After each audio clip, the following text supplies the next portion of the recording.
ഇനി നോക്കാം ഇന്നത്തെ അറിയിപ്പുകൾ.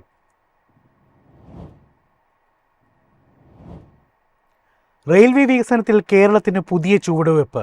3 അമൃത് ഭാരത് എക്സ്പ്രസ് ട്രെയിനുകളും 1 പാസഞ്ചർ ട്രെയിനും ഉൾപ്പെടെ 4 പുതിയ സർവീസുകൾ സംസ്ഥാനത്തിന് അനുവദിച്ചു. തിരുവനന്തപുരത്ത് നടക്കുന്ന ചടങ്ങിൽ പ്രധാനമന്ത്രി നരേന്ദ്രമോദി ട്രെയിനുകൾ ഫ്ളാഗ് ഓഫ് ചെയ്യും. കേരളത്തിന് 3 അമൃത് ഭാരത് എക്സ്പ്രസ് ട്രെയിനുകൾ പ്രഖ്യാപിച്ച് ഇന്ത്യൻ റെയിൽവേ. 1 പാസഞ്ചർ ട്രെയിൻ ഉൾപ്പെടെ 4 പുതിയ ട്രെയിനുകളാണ് സംസ്ഥാനത്തിന് ലഭിക്കുന്നത്. ഗുരുവായൂർ തൃശൂർ പാസഞ്ചർ ട്രെയിനാണ് പുതുതായി അനുവദിച്ചിരിക്കുന്ന സർവീസ്. എല്ലാ ദിവസവും സർവീസ് നടത്തുന്ന ട്രെയിൻ വൈകിട്ട് 6:10 ഗുരുവായൂരിൽ നിന്ന് പുറപ്പെടും. 6:50 തൃശൂരിലെത്തും. രാത്രി 8:10 മടക്കയാത്ര. 8:45 ഗുരുവായൂരിൽ യാത്ര അവസാനിക്കും. തിരുവനന്തപുരത്ത് നടക്കുന്ന ചടങ്ങിൽ പ്രധാനമന്ത്രി നരേന്ദ്രമോദി കേരളത്തിനും തമിഴ്നാടിനും അനുവദിച്ച 6 ട്രെയിനുകൾ ഒരുമിച്ച് ഫ്ളാഗ് ഓഫ് ചെയ്യും. തിരുവനന്തപുരം താമ്പാരം, തിരുവനന്തപുരം ഹൈദരാബാദ്, നാഗർകോവിൽ മംഗളൂരു ട്രെയിനുകളാണ് കേരളത്തിന് ലഭിക്കുന്നത്. നാഗർകോവിൽ ചർലപ്പള്ളി, കോയമ്പത്തൂർ ധൻബാദ് അമൃത് ഭാരത് ട്രെയിനുകളാണ് തമിഴ്നാടിന് അനുവദിച്ചത്. ഇതിനു പുറമെ ഷൊർണൂർ നിലമ്പൂർ പാത വൈദ്യുതീകരിക്കുന്നതിനും റെയിൽവേ പദ്ധതി തയ്യാറാക്കിയിട്ടുണ്ട്. അമൃത് ഭാരത് പദ്ധതിയിൽ ഉൾപ്പെടുത്തി വികസിപ്പിച്ച 11 സ്റ്റേഷനുകളുടെ ഉദ്ഘാടനവും പ്രധാനമന്ത്രി നിർവഹിക്കും. കേരളത്തിലെ കുറ്റിപ്പുറം, ചങ്ങനാശ്ശേരി, ഷൊർണൂർ സ്റ്റേഷനുകളാണ് വികസിപ്പിച്ചത്. അതേസമയം ആദ്യം പ്രഖ്യാപിച്ച അമൃത് ഭാരത് എക്സ്പ്രസ് റൂട്ടുകളിൽ കേരളം ഉൾപ്പെട്ടിരുന്നില്ല. പുതിയ പ്രഖ്യാപനത്തോടെയാണ് സംസ്ഥാനത്തിന് അമൃത് ഭാരത് ട്രെയിനുകൾ ലഭിക്കുന്നത്.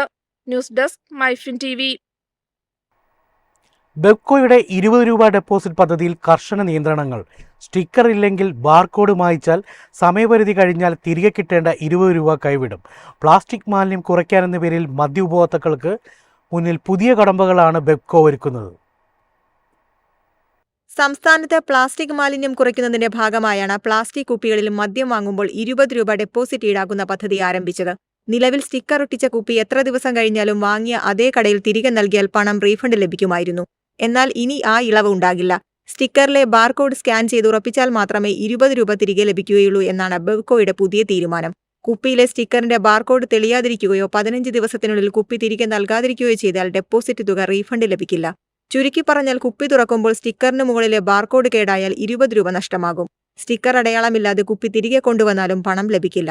അതേസമയം 20 രൂപ ഡെപ്പോസിറ്റ് സ്വീകരിക്കുന്ന പദ്ധതി സംസ്ഥാന വ്യാപകമാക്കുന്നതും താൽക്കാലികമായി നീട്ടിയിരിക്കുകയാണ്. കരാർ കമ്പനിയും എക്സൈസ് വകുപ്പും തമ്മിലുള്ള വിഹിത തർക്കമാണ് ഇതിന് കാരണം. കൂടാതെ ബെപ്കോയുമായി ബന്ധപ്പെട്ട് വരാനിരിക്കുന്ന തെരഞ്ഞെടുപ്പുകൾ കൂടി പരിഗണിച്ചായിരിക്കും പുതിയ പരിഷ്കാരങ്ങൾ നടപ്പാക്കുക എന്നും റിപ്പോർട്ടുകളുണ്ട്. News desk MyFin TV. അർബുദ പ്രതിരോധ രംഗത്തെ ആഗോള മുന്നേറ്റങ്ങളും അത്യാധുനിക ഗവേഷണങ്ങളും ചർച്ച ചെയ്യുന്നതിനായി സംഘടിപ്പിക്കുന്ന global preventive onco summit GPOS 2026 Thiruvananthapuram Hyatt റീജൻസിൽ തുടക്കമായി. ലോകമെമ്പാടുമുള്ള പ്രമുഖ അർബുദ വിദഗ്ധരും ഗവേഷകരും നയരൂപീകരണ വിദഗ്ധരും പങ്കെടുക്കുന്ന ഈ ത്രിദിന ഉച്ചകോടി അർബുദം നേരത്തെ കണ്ടെത്താനും പ്രതിരോധ പ്രവർത്തനങ്ങൾ ശക്തിപ്പെടുത്താനും ലക്ഷ്യമിടുന്നതാണ്. അർബുദ പ്രതിരോധത്തിനായുള്ള അന്താരാഷ്ട്ര വേദിയാകുന്ന ഗ്ലോബൽ പ്രിവെന്റീവ് ഓങ്കോ സമ്മിറ്റ് 2026 തിരുവനന്തപുരത്ത് തുടക്കമായി. സ്വസ്തി ഫൗണ്ടേഷനും ഹാൻസ് ഫൗണ്ടേഷൻ ലൈഫും ചേർന്നാണ് ഉച്ചകോടി സംഘടിപ്പിക്കുന്നത്. ക്യാൻസർ സേഫ് കേരള പദ്ധതിയുടെ വിജയകരമായ മുന്നേറ്റത്തിന്റെ പശ്ചാത്തലത്തിൽ ജനസംഖ്യാടിസ്ഥാനത്തിലുള്ള സ്ക്രീനിംഗ്, നേരത്തെയുള്ള രോഗനിർണയം, കമ്മ്യൂണിറ്റി അധിഷ്ഠിത പ്രതിരോധ തന്ത്രങ്ങൾ എന്നിവയ്ക്ക് പ്രത്യേക പ്രാധാന്യം നൽകും. അർബുദ സ്ക്രീനിംഗ് സാങ്കേതികവിദ്യയിലെ പുതിയ മുന്നേറ്റങ്ങൾ, പ്രതിരോധ കുത്തിവയ്പ്പുകൾ, ജീവിതശൈലി മാറ്റങ്ങളിലൂടെ രോഗപ്രതിരോധം, ഡിജിറ്റൽ ഹെൽത്ത് ഇന്നോവേഷനുകൾ തുടങ്ങി വിഷയങ്ങളിൽ അന്താരാഷ്ട്ര തലത്തിൽ പ്രമുഖർ പ്രബന്ധങ്ങൾ അവതരിപ്പിക്കും. കേരളത്തിലെ വിദേശ രാജ്യങ്ങളിലെ മികച്ച പ്രതിരോധ മാതൃകകളെക്കുറിച്ചും ചർച്ചകളും സമ്മേളനത്തിന്റെ ഭാഗമാകും. അർബുദരഹിതമായ ഭാവി ലക്ഷ്യമിട്ട് ആശയവിനിമയത്തിനും സഹകരണങ്ങൾക്കും വഴിയൊരുക്കുന്ന വേദിയായിരിക്കും GPOS 2026 എന്ന് സംഘാടക സമിതി അറിയിച്ചു. ജനുവരി 18 പരിപാടി സമാപിക്കും. News desk MyFin TV.